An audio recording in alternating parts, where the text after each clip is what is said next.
मायके की दहलीज।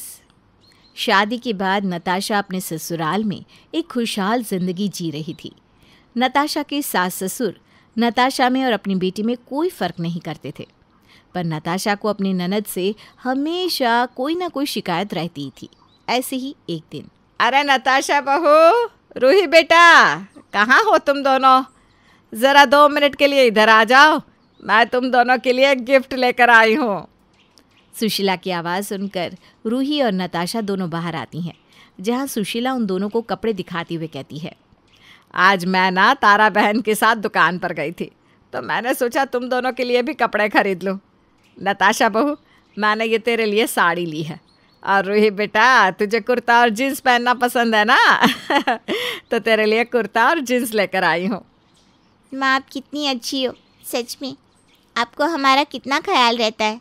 आप हमारी हर छोटी बड़ी ज़रूरत को हमेशा याद रखती हो, और हमारी पसंद को तो आप ऐसे भाप लेती हो जैसे हमारी पसंद ही आपकी पसंद है। बेटा, मैं एक माँ हूँ, अगर मुझे पता नहीं होगा मेरे बच्चों को क्या पसंद है तो किसे पता होगा?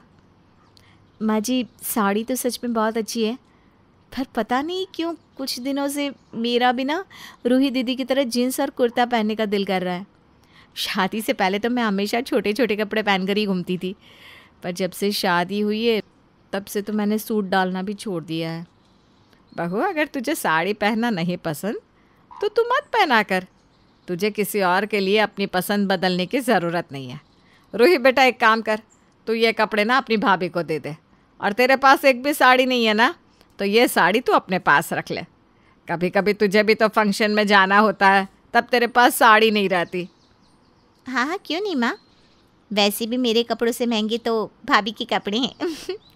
और मुझे तो महंगे कपड़े ही पसंद है। रूही बिना कोई शिकायत करे अपनी भाभी से अपने कपड़े बदल लेती है। अब इसी तरह से कुछ दिन बीत जाते हैं और नताशा के घर पर नताशा की मौसी सास आती है। रूही को देखकर अपनी बहन सुशीला से कहती है, अरे जीजी, अपनी रूही बिटिया शायद अब 25 साल की हो गई ना, अब इसके भी हाथ पीले कर दो। अरे कमला, कैसी बात कर रही है? 25 साल कोई ज़्यादा उम्र नहीं है। अभी तो रूही पढ़ाई कर रही है। शादी के नाम से वो ऐसे ही चिढ़ जाती है, उसके सामने फिर मत कह देना। अरे जीजी, कैसी बात कर रही हो? भला बिटिया कभी शादी के लिए राज़ी हुई है क्या? उन्हें तो मनाना पड़ता है, उम्र हो गई है। क्यों बहुरिया, सही कह रही हूँ ना मैं? अपनी ननद के हाथ पीले नहीं करने तुझे। अब बिल्कुल सही कह रही हैं मौसी जी, पर इसमें मैं क्या कह सकती हूँ, शादी तो रूही दीदी को करनी है ना। अरे तुम दोनों सास बहू एक जैसी हो, हमेशा इसी तरह से भली बनी बैठी रहना। जवान लड़की है, कहीं हाथ से निकल ना जाए। समय पर शादी हो जाए तो ही अच्छा होता है। और बहुरिया, तेरी शादी भी तो 25 साल में हो गई थी। तू नहीं चाहती क्या कि तेरी ननद की शादी हो जाए? अरे आप ऐसा क्यों बोल रही हो मौसी जी? भला मैं क्यों नहीं चाहूँगी कि मेरी ननद की शादी हो? मैं तो चाहती हूँ कि इसी साल मेरी ननद की शादी हो जाए। क्या कमला, तू भी ना बेकार की बातें लेकर बैठ गई है। मेहमान बनकर आई है तो मेहमान की तरह रह। रूही तेरी बातें सुनेगी ना तो फिर तुझसे नाराज़ हो जाएगी। बहू, तुम जाकर मौसी के लिए कुछ खाने का इंतज़ाम करो। इस तरह से सुशीला नताशा को काम पर लगा देती है, पर नताशा भी अब अपनी ननद की शादी के बारे में सोचने लगती है। पर रूही आगे और पढ़ना चाहती थी, इसलिए शादी के लिए मना कर देती है, और घर वाले भी रूही की हाँ में हाँ भर देते हैं और उसके लिए लड़के देखना बंद कर देते हैं। समय यूं ही बीतता है और एक दिन नताशा की कुछ सहेलियां उससे मिलने उसके घर आती है, जहां नताशा की सहेलियां रूही को देखकर अकेले में नताशा से कहती हैं, नताशा, ये तेरी ननद है क्या? अब तक शादी नहीं हुई इसकी?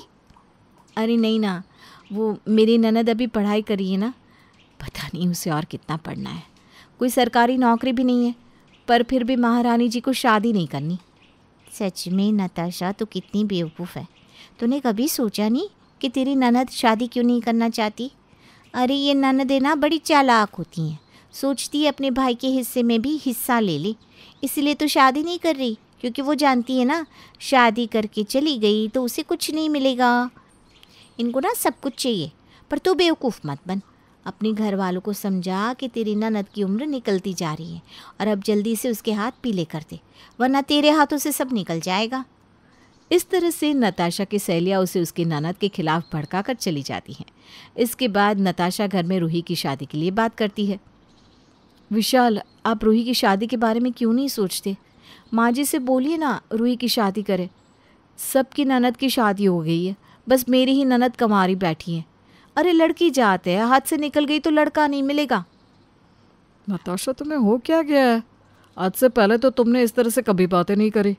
आज तुम किस तरह से बात कर रही हो? किस तरह से बात कर रही हूँ? सही तो बोल रही हूँ। मौसी जी ने एक लड़का देखा, आपकी बहन ने मना कर दिया। उसके बाद घर वालों ने कभी शादी के बारे में सोचा ही नहीं। आपने कभी सोचा है? अगर माँ जी और ससुर जी को कुछ हो गया तो आपकी बहन की जिम्मेदारी हमारे सर पर आ जाएगी। नताशा, थोड़ा सोच समझ कर बोलो। और रही मेरी बहन की बात, तो वो अभी पढ़ना चाहती है, और मेरी बहन जब तक पढ़ना चाहती है वो पढ़ेगी। तुम होती कौन हो उसकी पढ़ाई को रोकने वाली?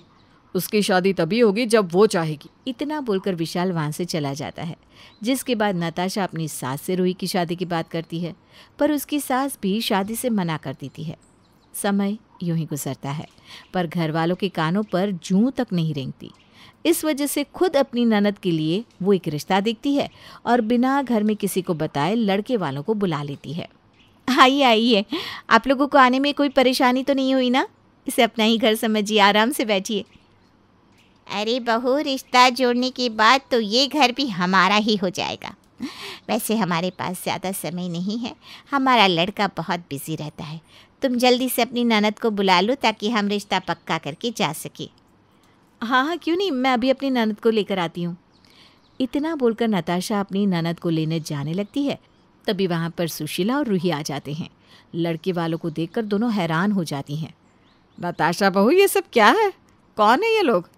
माँ जी, ये लड़के वाले हैं, रूही को देखने आए। आप लोगों को चिंता नहीं है रूही दीदी की, पर मुझे अपनी ननद की बहुत चिंता है। हाँ, बस कीजिए भाभी, आपको मेरी चिंता करने की ज़रूरत नहीं है। जब मैंने कह दिया कि मुझे अभी शादी नहीं करनी, तो आपने किससे पूछकर इन लड़के वालों को यहाँ बुलाया? और आप लोग यहाँ से जा सकते हैं, मुझे अभी कोई शादी नहीं करनी। अरे नताशा बहू, हमने तो तुम्हें अपनी बहू की तरह समझा और तुम्हारी बातों पर विश्वास किया, पर तुमने तो हमें यहाँ बुलाकर हमारी बेइज्जती करवा दी। जब तुम्हारी ननद को शादी नहीं करनी थी तो हमें बुलाया क्यों? चलो बेटा यहाँ से, हम अपनी और इंसल्ट नहीं करवा सकते। इस तरह से लड़के वाले नताशा को खरी खोटी सुनाकर वहाँ से चले जाते हैं और रूही भी अपनी भाभी की इस हरकत से नाराज़ हो जाती है। सुशीला भी अपनी बहू को खरी खोटी सुनाने लगती है, जिस पर नताशा भी अपने घर वालों से नाराज़ हो जाती है और गुस्से में कहती है, माँ जी, आपने ना आज अपनी ज़िंदगी की सबसे बड़ी गलती करी है, लड़के वालों को दरवाजे से भेजकर। आप भूलिए मत, लड़की का असली घर उसका ससुराल होता है। अब पूरी ज़िंदगी अपनी बेटी को अपने साथ नहीं रख सकती, और मैं आपकी बेटी को ज़्यादा दिनों तक झेल नहीं सकती। अगर एक बार उम्र निकल गई ना तो शादी भी नहीं होगी।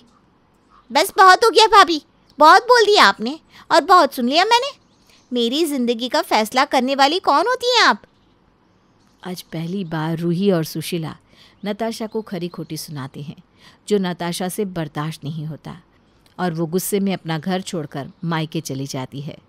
जब नताशा के पिता को पता चलता है कि किस वजह से नताशा अपना ससुराल छोड़कर मायके आई है, तो उसके पिता भी नताशा पर नाराज़ होते हैं और उसे समझाने की कोशिश करते हैं।